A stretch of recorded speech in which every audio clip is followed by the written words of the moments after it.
You're listening to the N2K Space Network.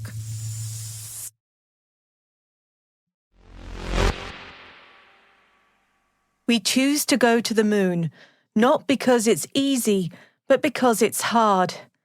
Yes, I'm aware that I sound nothing like JFK when I deliver his famous speech, but those words still ring true 60 years after he uttered them.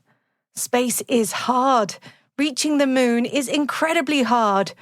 Russia, however, is making it all look rather easy. T-minus 20 seconds to LOS speed rest. Go for deploy. Today is August the 16th, 2023. I'm Alice Carruth and this is T-minus.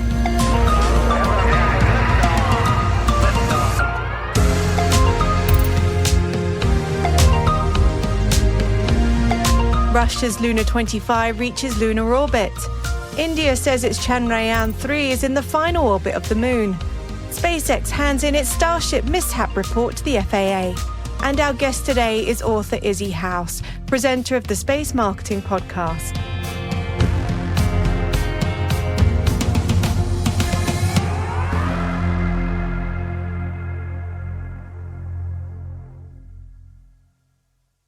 On to today's Intel briefing. We're living in exciting times, watching the race to the moon in real time as both the Russian Luna 25 and India's Chandrayaan-3 head to the lunar South Pole. Russia's vehicle has reached lunar orbit, according to Roscosmos. A spokesperson told AFP for the first time in Russian contemporary history, an automatic station was placed in lunar orbit. This is, after all, the first mission to the moon for Russia in 47 years. Luna 25 will orbit the moon at an altitude of 62 miles above the surface before its planned landing, expected on Monday. The vehicle is performing normally, according to the Russian Space Agency, and they've shared images of what's been captured of the Earth and the moon from the spacecraft earlier this week. Meanwhile, the Indian space research organisation known as ISRO has announced that their vehicle, the Chandrayaan-3, is in its final lunar orbit. The vehicle has been orbiting 100 miles above the moon's surface, completing a series of maneuvers to reduce the orbit and velocity of the spacecraft. ISRO says that the propulsion module and the lander module are gearing up for their separate journeys. The Land Rover module is expected to perform a powered descent to the lunar surface on August the 23rd, just days behind the Russian vehicle. And back to Russia briefly, the country's state media is reporting a delay to the first flight of a new spacecraft produced by the Russian space agency Roscosmos.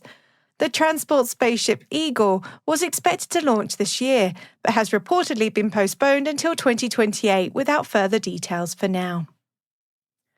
SpaceX is making headlines again after handing over its report to the Federal Aviation Administration following its April 20th Starship flight test. Starship's first test in April resulted in anomalies and falling debris, leading to environmental groups filing a lawsuit against both SpaceX and the FAA. The FAA will now review the investigation report as part of its role as the regulator charged with ensuring public safety during commercial launch operations. SpaceX is expected to modify its license with the FAA following the review ahead of receiving authorization to launch again. And speaking of SpaceX, its Falcon 9 is expected to lift off this evening, taking another batch of Starlink satellites to orbit from Florida. The US Defense Advanced Research Projects Agency, known as DARPA, has announced a future lunar economy study. The 10-year Lunar Architecture Capability Study will seek to establish an analytical framework that defines new opportunities for rapid scientific and commercial activity on and around the moon through collective infrastructure investments. The study is also looking to identify related technical challenges. DARPA anticipates making final analytical frameworks for lunar infrastructure available to the public. The US Space Force has taken out of service one of its satellites from its Geosynchronous Space Situational Awareness Program, known as GSSAP. The GSSAP Space Vehicle 2 has been in orbit since 2014 and has now been deactivated and placed in what's known as a graveyard orbit. The GSSAP Space Vehicle 2 was one of 6 satellites made by Northrop Grumman that were launched by the US Air Force starting in 2014. The remaining 5 satellites are still in service. Seattle-based company Integrate has announced that it's raised $3.4 million in recent funding and has been awarded a Space Force contract for software management services worth $1.2 million. Integrate will work on boosting the Space Force's program management software platform into higher orbit. The company also announced that it's added Firefly Aerospace as a customer in its first year. Terran Orbital, with their 51% revenue increase to $32.2 million in Q2 of 2023, aims for a steep revenue jump in the second half of the year to achieve its $250 million annual target. With a $2.6 billion backlog comprising 30 programs and 370 satellites, the spotlight is on their $2.4 billion deal for Rivada's 300-satellite LEO constellation. Despite investor concerns around Rivada's undisclosed funding and cash flow, Terran Orbital projected confidence in its financial reporting. Additionally, a $65 million Lockheed Martin subcontract is anticipated to support the company's cash flow. In a recent statement, Europe's top space official, Josef Aschbacher of the European Space Agency, highlighted escalating global warming concerns, citing record heat waves and wildfires. Aschbacher emphasizes the urgent need for continued leadership in tackling climate change, warning against political hesitation. Despite Europe's robust Copernicus environmental monitoring program, funding challenges loom, particularly with a €721 million shortfall, partly due to UK's reduced contributions post-Brexit. ESA is seeking resolutions by June 2024 to maintain momentum and affirm Europe's climate commitment. And in a related story, the European Space Agency also announced that the MTG-S1 weather satellite, a partner to last year's launched MTG-I1, has been equipped with its primary instrument, the infrared sounder, and the Copernicus Sentinel-4 spectrometer. This next-generation satellite, nearly 2 tons before fueling, will enhance atmospheric observations of weather forecasting and, most notably, an hourly air quality and pollution monitoring service over Europe. The satellite's completion marks a significant stride towards refining early severe weather predictions and will offer unparalleled atmospheric insights once it launches next year. A critical endeavour given the rapidly changing global climate and increase in severe weather events. The annual HackerSat contest, hosted by the Space Force and Air Force Research Lab at the DEF CON Cybersecurity Conference last week, took a groundbreaking step by allowing international teams to hack a live satellite in low Earth orbit. Now, we've mentioned this competition a few times already. We interviewed Aaron Myrick, the project lead from the Aerospace Corporation who built the satellite, back on June the 12th. Last week, we also interviewed the host of the competition from the Aerospace Village. Italy's M. Hackeroni emerged victorious under 5 finalist teams, proving their expertise in real-world, on-orbit cybersecurity challenges. This competition underscores the escalating importance of space asset protection in an increasing digital age. Part of the challenge involved gaining access to the satellite's onboard camera, snapping a picture of Earth, and exfiltrating the image. Check out the link in the show notes for those pictures. It's pretty cool. And we've reached out to our friends at Aerospace Corporation for a post-event interview, so stay tuned for that in the coming weeks. NASA has allocated $9.7 million to the University of Michigan to create a Space Weather Center of Excellence, addressing the critical need for improved space weather predictions. Current forecasts are inadequate for managing risk to astronauts and space instruments from harmful solar radiation. The new centre, led by Lulu Zhao, aims to extend forecasting tools beyond Earth to the entire solar system, using a machine learning algorithm informed by extensive solar data since 1973. Enhanced alerts will benefit missions like Artemis, and the compiled dataset will serve as a benchmark for the global scientific community. Ireland is preparing to launch its first CubeSat, IRSat-1, later this year to track cosmic gamma ray bursts. Developed by University College Dublin with ESA support, the satellite aims to modernise gamma ray burst detection using low-cost technology. Future goals include deploying a CubeSat constellation. Besides democratizing space research, the mission promotes Ireland's emerging role in the space sector and prepares a new generation for the expanding industry.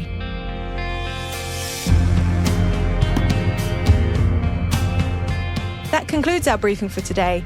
You can find links to all the stories we've covered in our show notes, along with a few that we did not, including a piece on Indian spacecraft parts heading to China and New Space Nexus Igniter program participants working on space debris mitigation. You can find them all at space.n2k.com. Hey T-Minus crew, if you find this podcast useful, please do us a favour and share a 5-star rating and a short review in your favourite podcast app. It will help other space professionals like you find the show and join the T-Minus crew. Thank you. We really appreciate it.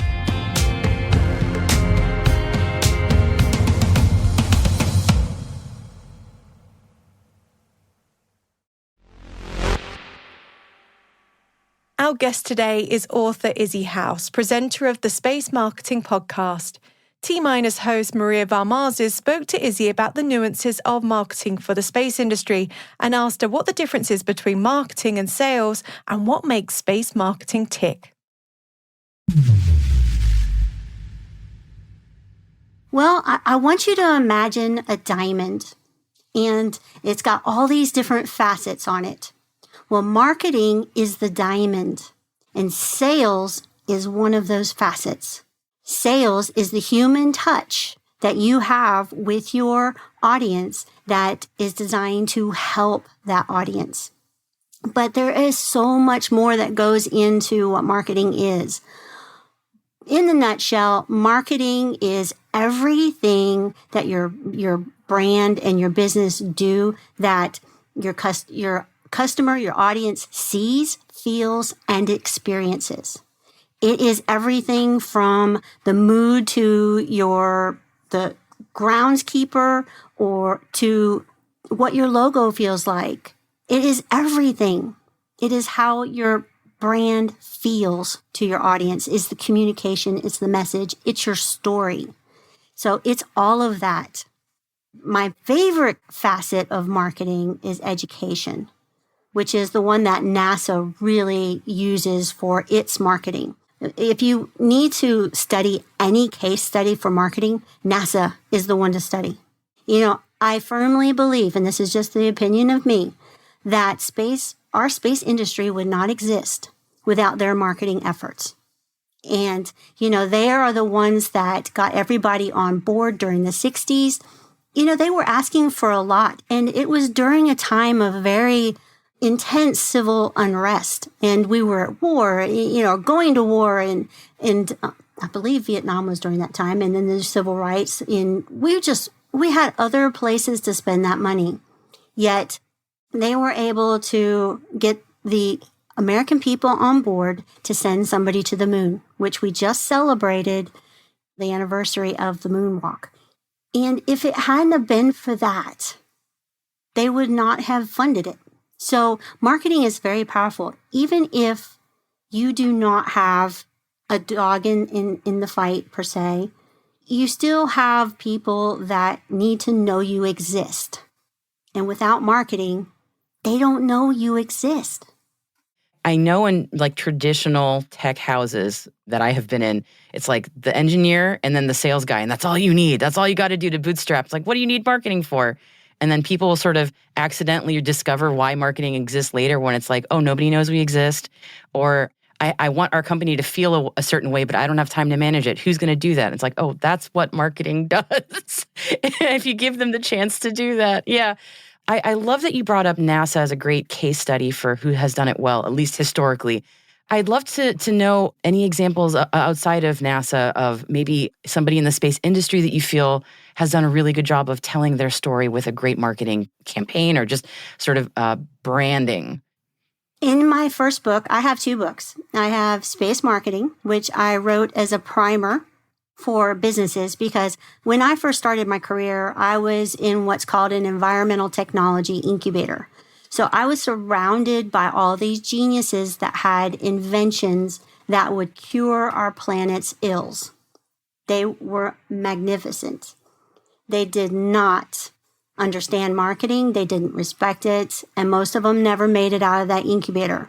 And when I decided to go into space, combine both my passions, my love for space and my love for marketing, it was roughly about 2018. So it was relatively recent. And I had spent my whole career in marketing working with small businesses. And I saw the same type of thing happening in the space industry. And that concerns me because I value space very much. I love our Earth. I love our planet. And I firmly believe that in order to fix it, we have to go to space for a couple of reasons. One, we need to see it. And you can only see it from the outside, like the holes in the ozone. We were able to see them from space. So we were able to change legislation and get it fixed. So, and they're healing now. So I firmly believe that we have to see it, but also too, when you're up in orbit or you're on your way to Mars or the moon, you have this little ecosystem that you have to build, that you have to survive in. And so all that technology that goes into helping us not die cleans our air, cleans our water, helps us grow, helps us understand our Earth better. And all that comes back down. So I feel it's very important that the companies that are in space learn how to tell their story. Most people that you talk to don't understand that they're carrying around space in their pocket.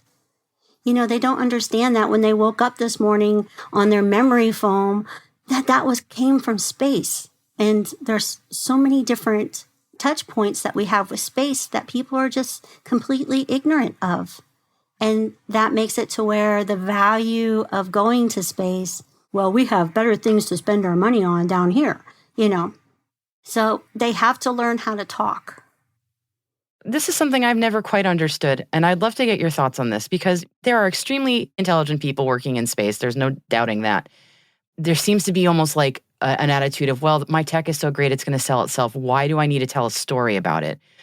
This is not a unique thing to space, but it happens in other industries. And it's like, why is space still making that mistake that other people have figured out it doesn't work that way? Why?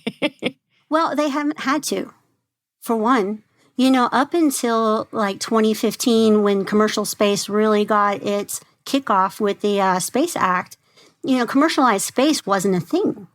You had one customer to woo, and that was NASA, and maybe an investor, which you need marketing to get that investor too. But the competition really wasn't there. You know, you may have had some of the big dogs, you know, like Boeing or those to compete with. But like take moon landers, for example. You know, there was like one company that did moon landers or several little, but it wasn't like there were, how many moon landers are there right now? Just in our existence that are being built. There's a lot. And so how are you going to get somebody to pick your moon lander? And all of a sudden you have a competitive arena that you are not prepared for. You know, if you were selling shampoo or soap, you've had to fight for that market share this whole time. You've had to be on top of the changes that are happening in marketing. It's a shifting landscape. It really is. So you have this whole group of really intelligent people that haven't had to care. And now all of a sudden they do. And if you're curing cancer or curing the problem, well, the world will come to you. That's what I noticed in the incubator is that, you know, they assume that when you have the answer, the people will find you. But they can't find you if they don't know you exist. And there's a lot of information out there, and you could literally be holding the cure for cancer in your hand, but if you're on page 10 of the Google search results, people won't know. It stinks. I wish it wasn't that way. But it's the reality of the world we're in. You did mention you had 2 books. The second one was about space ports, and that's so fascinating to me because something that I talk to people about on the show a lot is about we have a certain number in existence right now. I think it's like 14, but there's something planned, like 80 are being planned right now around the world. So that seems like such a cool opportunity for somebody who works in marketing or a spaceport to differentiate themselves with marketing. I would love to get your thoughts on maybe who's doing it well or some case studies on maybe areas for opportunities there. So I'll let you go on that.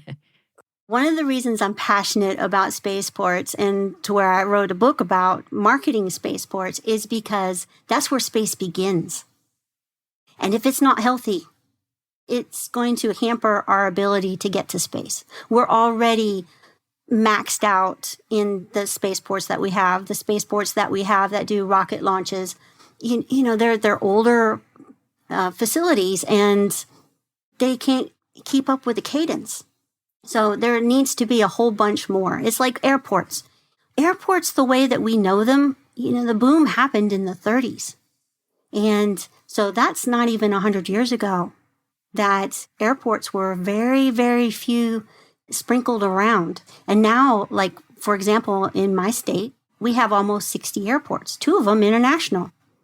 So airports have become a part of our everyday world, and we never question it.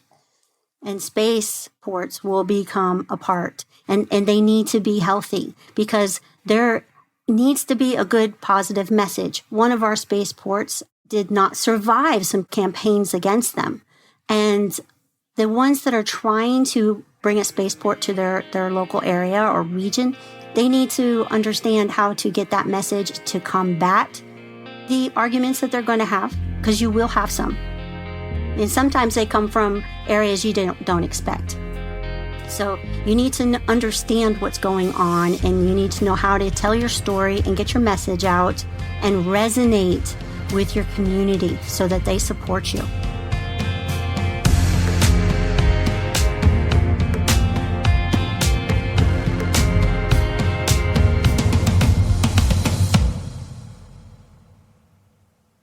We'll be back. Welcome back. When did you first get hooked on space? I know for many it was dreaming of being an astronaut as a kid. Not for me. I was first hooked on sci-fi. I'm a Trekkie, and I was a little obsessed with Stargate for a time. If you've ever seen Spin Launcher's Centrifuge, then you know how much I loved hanging around that when it was being built. So to say that I continue to love space play out on the big and small screen would be a little bit of an understatement. I devour space movies and series. Admittedly, I don't stick with them all. Few keep my interest like Star Trek does, but I'm excited to see that Prime is releasing a new movie that I'm sure will keep me glued to my sofa. Until 9 p.m. at least. I'm an early bird. A Million Miles Away, starring Michael Pena as real-life astronaut Jose Hernandez, plays out his story from migrant farm worker to astronaut. And yes, he dreamt of being an astronaut as a kid. The movie follows Hernandez from a rural village in Michoacan, Mexico, to the San Juan Valley, to the International Space Station. Look out for its release in September in time for Hispanic Heritage Month. And Jose, if you're listening, from one immigrant in the Mesilla Valley to another further west along the border, you're quite the inspiration. Thank you.